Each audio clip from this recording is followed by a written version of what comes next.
Hi guys! For today's video, i-review po natin itong rice cooker na binili ko sa Lazada. Ayan. So, ito po yung rice. 7 po na cup ng ganito. And then, yung nilagay ko po dito. Pero kasya po ito kahit 12 na cup na ganito. So, kahit 1 kilo ganun. Pwede po siya. So, try natin kung working po. So, 6 liters po yung capacity nito. Ayan. So, yung cable po niya na kasama po nung rice cooker ito, hindi po siya pwede dito. Kaya ang ginamit ko po dito, yung luma po naming rice cooker na nag-retire na. So, yun po. Working naman siya dito sa kableng ito. Pero dito sa cable na to na binigay nung seller, na kasama nung rice cooker, hindi po siya pwede. Ayan. So, try natin. Ayan, so sinaksak ko na po siya. Ayan, so 2 days na pa namin ginagamit ito.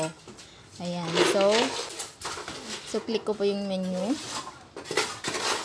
Ayan, so 45 minutes po yung ng rice, and then saka ko po i-click yung start. Ayan, so ayan po, naka-count po siya ng 45 minutes, sakto po, na maluluto po yung rice after 45 minutes. Ayan po. Ito po kasi multitask. Pwede po siya pang fried, pang cake, pang yogurt, steam. Yan, quick cook. Pwede rin po sa porridge or soup. Ayan, meron pang 5 minutes. Ayan, bago maluto. Check natin mamaya after. Ayan, 4 minutes na lang. Check natin mamaya kung okay yung sinain. Sana tumagal tong rice cooker na to. Ayan, okay na siya. Open natin. Nag 0-0 na. Tanggalin ko muna pala yung saksakan.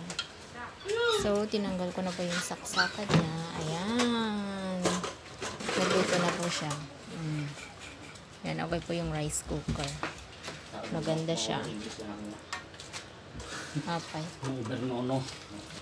So, yan lang po for today's video. Thank you for watching. Bye.